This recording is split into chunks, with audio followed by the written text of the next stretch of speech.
En 1985 est mis en place un programme informatique, le VICAP. Il permet de centraliser tous les crimes non résolus aux États-Unis. À partir des informations empiriques recueillies sur les lieux des crimes, les agents du FBI, grâce à cet ordinateur, dressent des profils psychologiques des criminels. Cela facilite les liaisons éventuelles entre les différents cas et les aide dans leur traque. The VICAP program is a program that was designed and suggested by homicide investigators from Le programme VICAP a été mis en place par des enquêteurs du crime sur tout le territoire des États-Unis. Le nombre d'homicides a beaucoup augmenté depuis les 20 dernières années. Et on a remarqué que les tueurs voyageaient sur de grandes distances et traversaient les frontières de différentes juridictions. Une fois qu'ils quittaient une juridiction, la police locale perdait leurs traces. Il n'existait pas une agence spéciale qui puisse relier entre eux les crimes commis dans les différents États et centraliser les informations. Aux États-Unis, nous n'avons pas une police nationale. Il y a plus de 16 000 unités de police locale indépendantes. Alors il a fallu trouver un moyen pour qu'elles puissent échanger des informations. Nous fonctionnons de la manière suivante. Nous demandons à chaque antenne locale de nous renvoyer un rapport VICAP, un document de 15 pages contenant tous les éléments du crime.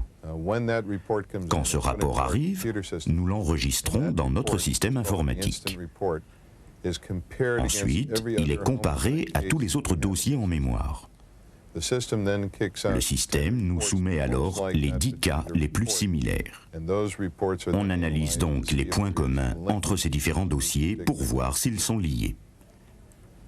L'ordinateur nous donne des indications et nous dit si statistiquement, il semble que l'on puisse établir un lien entre ces crimes. Nous avons plus de 6000 rapports dans nos ordinateurs et nous avons pu déterminer environ 150 cas différents dans lesquels il apparaît qu'un seul individu serait responsable de plusieurs meurtres. Probablement la partie la plus importante du processus d'étude psychologique du tueur est l'analyse des photos. Nous suggérons aux autorités de prendre le maximum de photos sur les lieux du crime, si possible sous tous les angles, en noir et blanc et en couleur, et même des vidéos.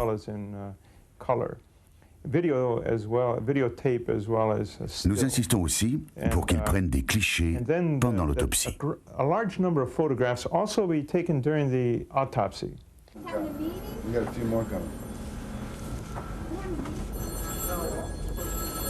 Avec les indices recueillis sur les lieux du crime et les photographies fournies par la police locale, un agent du département d'analyse criminelle va exposer ce cas à ses collègues.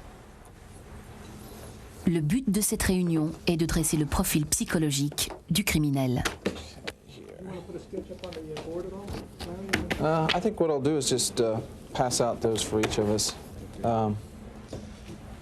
We've got a case in here that's come to us from southeastern portion of the United States, and it's a homicide, and the victim was sexually assaulted as well.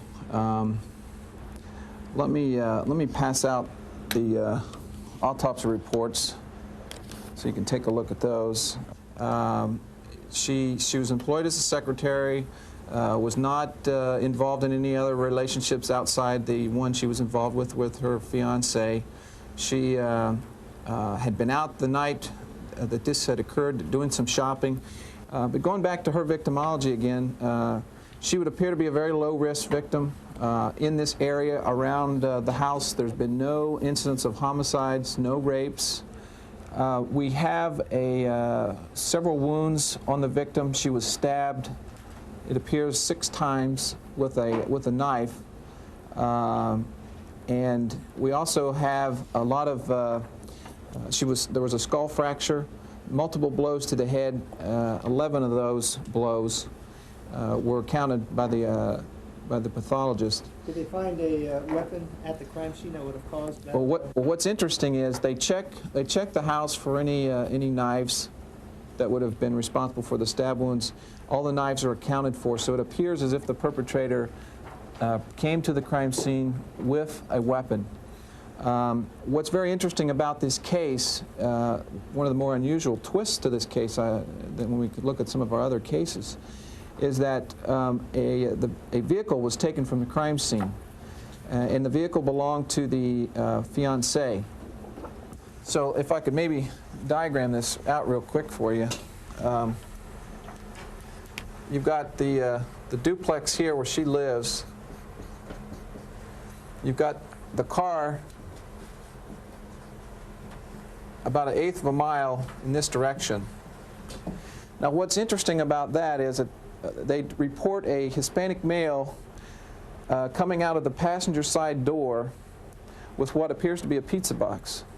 3 or 4 months go by, and about 2.2 miles east of the residence is discovered a box underneath a bridge.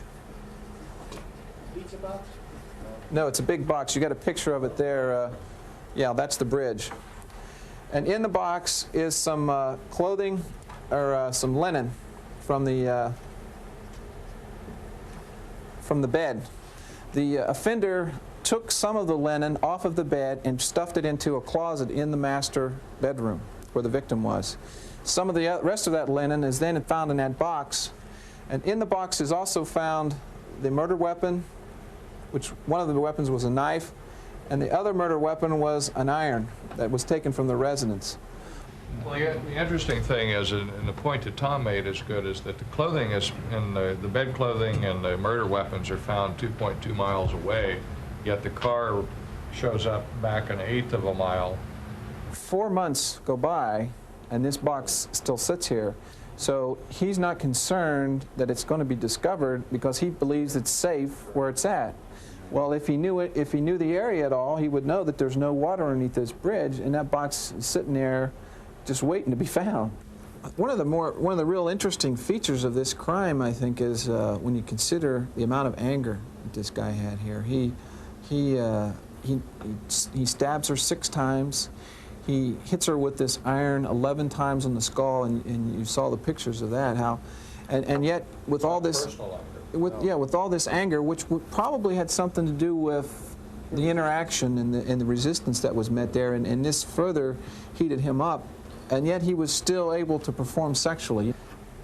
See, that's telling us a lot about this guy, because he goes to fairly good risk to get rid of a box of evidence, while at the same time he leaves just as much evidence behind. So he thinks he's criminally sophisticated, but he's not. And it also tells us that he has to steal her car to get rid of the evidence, which is an extremely high-risk proposition. In the case that we were working on, dans le cas sur lequel nous avons travaillé lors de la réunion, nous avons étudié le lieu du crime, ainsi que le rapport de police et le résultat de l'autopsie. Nous sommes arrivés à la conclusion qu'il s'agit d'un homme jeune qui habitait vraisemblablement près de chez la victime. Ce type de crime est généralement commis par quelqu'un qui observe la victime depuis longtemps et qui éprouve une attirance sexuelle à son égard. Mais ce genre d'individu est incapable d'établir une relation normale avec quelqu'un.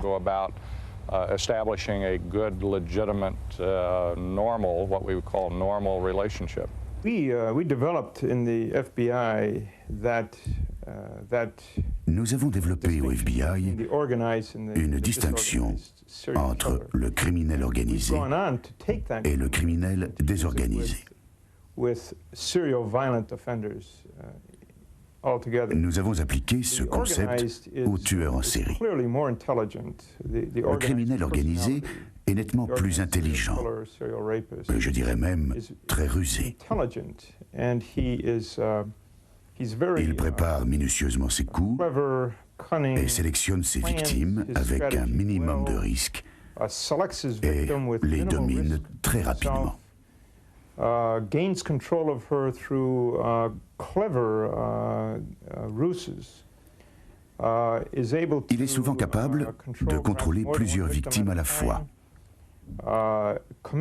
Il commet son crime et laisse très peu de traces.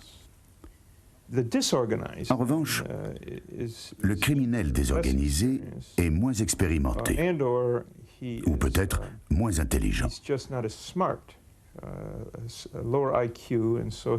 Soit son quotient intellectuel est plus bas et il commet plus d'erreurs, soit il est mentalement instable jusqu'au point où l'on pourrait le considérer comme fou.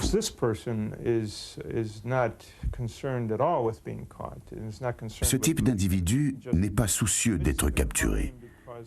Il commet son crime à partir d'une hallucination.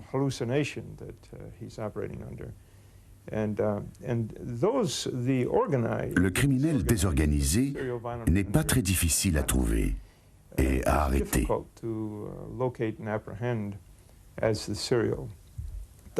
La vraie menace pour la société, c'est le criminel organisé, violent.